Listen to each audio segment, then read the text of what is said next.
দুহাত কাটা রোগীকে নিয়ে বাবা ও আত্মীয়রা শিলচর মেডিকেল কলেজের বাইরে। ধলাই জামালপুর এলাকার ধলাই ফরেস্ট ভিলেজ জিপিতে গত 29/8/2024 তারিখে স্বামী রফিক উদ্দিন ওনার স্ত্রী রুবি বেগমকে পরকীয়া প্রেমের সন্দেহে 2 হাত কেটে ফেলেন। গুরুতর আহত অবস্থায় শিলচর মেডিকেল কলেজ হাসপাতালে আহত অবস্থায় আনা হয় তাকে। তারপর জরুরিকালীন চিকিৎসার পর রোগীকে গুয়াহাটি মেডিকেল কলেজে পাঠানোর পরামর্শ দেওয়া হয় শিলচর মেডিকেল কলেজের ডাক্তারের তরফ থেকে। তারপর গুয়াহাটিতে প্রায় 60,000 টাকা খরচা করে প্রাইভেট হাসপাতালে চিকিৎসা করেও সুস্থ হয়ে ওঠেনি রোগী।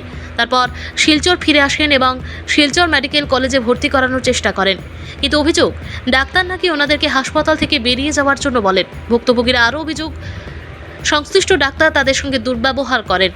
সংবাদ মাধ্যমের প্রতিনিধি এদিকে শিলচর মেডিকেল কলেজ হাসপাতালের অধ্যক্ষ ডাক্তার ভাস্কর গুপ্তের সঙ্গে যোগাযোগ করা হলে উনি সংশ্লিষ্ট ডাক্তারের সঙ্গে যোগাযোগ করার কথা বলেন। রোগী রুবি বেগমের পিতা ও পরিবারের লোকজনেরা গুরুতর অভিযোগ সংবাদ মাধ্যমের কাছে তুলে ধরেন। স্যার আমি মেডিকেল আইছি, মেডিকেল আওয়ার বাদে যারা 8টা সিলাই দিছে তারা কইছে আমরা ওই তো 8 খাটিয়া ফেলাই লাগবো, লগে লগে যদি আপনার গৌহাটিত নেন গিয়া 8টা বাঁচি যাইব। আমি গ্রামের মানুষ, আমি কইলাম স্যার আমি তো গৌহাটি চিনি না, আপনারা একজন আমার লগে যাইবাইনি? বলে হ্যাঁ আমরা যাইমু। বলে স্যার অ্যাম্বুলেন্স চাইমুনি আমরা মেডিকেলর? বলে হ্যাঁ অ্যাম্বুলেন্স চাইবাই। ও আমি সিটুট কাটিছি, সিটুট কাটিয়া 1500 টাকা বিল হয়েছিল, বিলের কাগজও দিছি নিয়া। আর তারা যে মানে কাগজ দিছিল কাগজটা আমি দিছি, দেওয়ার বাদে সব কিছু কাগজ রাখিয়া খালি বিলের কাগজ দিছে। বিলের কাগজ দেওয়ার বাদে কইলাম স্যার আমার মেডিকেল রেফার কাগজটা দিন না। বলে না আমরা মেডিকেল রেফার কাগজ হইতো না। বলে স্যার আগে কইলানো তারা বলে তারা একজন লগে যাইব। বলে না আমরা খবর একজনও যাইতো না। বলে স্যার আপনি তো অ্যাম্বুলেন্স দিবা নানি? বলে না আমরা অ্যাম্বুলেন্স দিতাম না, আপনি প্রাইভেট অ্যাম্বুলেন্স লইয়া যান, পয়সা হইলে প্রাইভেট অ্যাম্বুলেন্স হওয়া যায়। আমি প্রাইভেট অ্যাম্বুলেন্স লইয়া আমার মেয়ের হাত বাঁচাইতাম করে আমি মেডিকেল গেছি গুয়াহাটি। গুয়াহাটি গিয়ালে কইছে শিলচর মেডিকেল কলেজের মানে রেফারেন্সটা দেন। আমি বললাম স্যার দিছে না? কইছে লাগতো না। বলে নাতে আমরা রাখতাম না। এরকম গুয়াহাটি তো রাখছে না? জি না রাখছে না, কইছে মানে রেফার কাগজটা লাগে। রেফার কাগজটা লাগে স্যার। রেফার কাগজটা না পাইয়া মেডিকেল মানে গুয়াহাটি মেডিকেল কলেজ আমার রাখছে না। যেন মন্ত্রী মিনিস্টার তখন 8তলা বিল্ডিং আমার অ্যাম্বুলেন্স ড্রাইভারে হনো নিয়ে দিছে। 2 সাইডটা ট্রিটমেন্ট করছে স্যার। আমার কাছে মেমো আছে 60,000 টাকা নাই। 60,000 টাকা নাই? 60,000 টাকা নাই।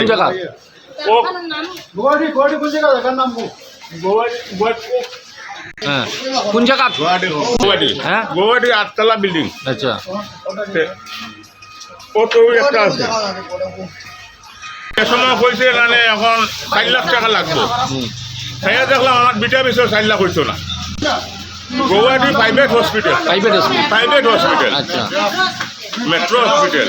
জি না জিএমসি চিনি না আমি। আমি শিলচরও বানা করে চিনি না স্যার। না সরকারি যে মেডিকেল কলেজে গেছো না?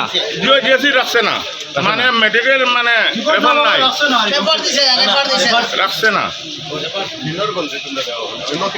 এটা কইছে মাছ বেতন স্যার। এখন যে সময় 4 লাখ কইছে আমার তো মানে ফোনজে কইলাইছে না। আমি আমার শিলচর মেডিকেল কলেজ আবার ফিরাইয়া অ্যাম্বুলেন্স লইয়া আইছি। আচ্ছা ভিতরে যে সময় আমি মানে ঢুকাই আমি কাগজ লইছি 10 টাকা দিয়ে আমি কাট একটা লইছি। স্যার আইসন, স্যার আইয়া আমি ওরকম বুয়াত আর কি উঠ উঠ দাঁড়া। আমি দাঁড়াইছি, কইলাম কইল কেটে লাগি লই আইসন। আমি বললাম স্যার মাঠ চুপ চুপ। বললাম স্যার আমার মাঠটা বুঝুন, বুঝে আমার কোথায় আর আপনি মারলেও আমার মানে মনের মাঝে দুঃখ লাগতো না। আমার মাঠটা শুনুন। এই চুপ সেটা হোস চুপ বাইর রুগুলিয়া বাইর রুগুলিয়া। আমি বললাম স্যার মাঠটা শুনুন না, রুগুলিয়া পারো যাইমু। কোনো ডাক্তারের নাম জানি না আমি। এর বাদে মাঝে মাঝে চুপ হই।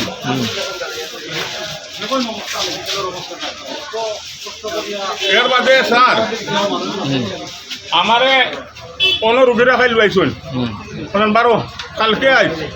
কালকে আবার বাদে তোর মেয়ের দোয়ার থাকে হলে তোর চকুর সামনে। কইলাম স্যার আমার গাড়ি একটা আমি লইয়া যাই মুঝে, আমি ফোন করছি কোনো মানে ঢুকেন না, কোনো অ্যাম্বুলেন্স আছে অ্যাম্বুলেন্স লইয়া যা। আমি বললাম স্যার অ্যাম্বুলেন্স পাইলে তো আমার সুবিধা হয়ে যাবে, ফোন ঢুকেন না। তখন কই লইয়া যাইতা? বাগাবাজার রাজনগর স্যার আচ্ছা তাকে কইলাম আচ্ছা ঠিক আছে অ্যাম্বুলেন্স হলে তো আমি সাহায্য পাইলাম কইলা এনে সরকারি কিচ্ছু নাই পয়সা হলে সব মিলে এখন হারা ধরে অ্যাম্বুলেন্স খোয়া টাকা দিয়ে অ্যাম্বুলেন্স চাইবে মেডিকেল কলেজের অ্যাম্বুলেন্স নাই জি না নাই টাকা হইলে পাওয়া যাবো তাই কইছেন স্যারে হ্যাঁ আজকে আমরা যদি এই আশ্রয় পাই না এই মেডিকেল কলেজ কিনা লাগি গঠন করা হয়েছে আমরা গরিবে যদি আশ্রয় পাই না এই মেডিকেল কলেজে পানিয়া রুগী এইরকম পানিয়া ফুলের উপরে রাখা অবস্থাটা যাবেন না মেডিকেলের অবস্থাটা আপনারা রেফার কাগজ দিছে না এটা দিয়া রাখি লইছে হ্যাঁ? মানে রেফার কাগজ দিছে না কইছে কিচ্ছু দিতাম না খালি বিলের কাগজটা নে রেফার না কাগজ না গুয়াহাটি যে রেফার করছে এটা কোনো কাগজ দিছে না জি না স্যার দিছে না তারা মুগ্ধ কইছে কাগজ দিছে না স্যার আপনার তো ভাবছেন যে কাগজ দিবেন আমার লইয়া গেছেন ওতে আমি তো মনে করছি অ্যাম্বুলেন্সে লইয়া যার প্রাইভেট অ্যাম্বুলেন্স আমি যাইব ভর্তি হয়ে যাবো আমি বস্তি বাড়ির মানুষ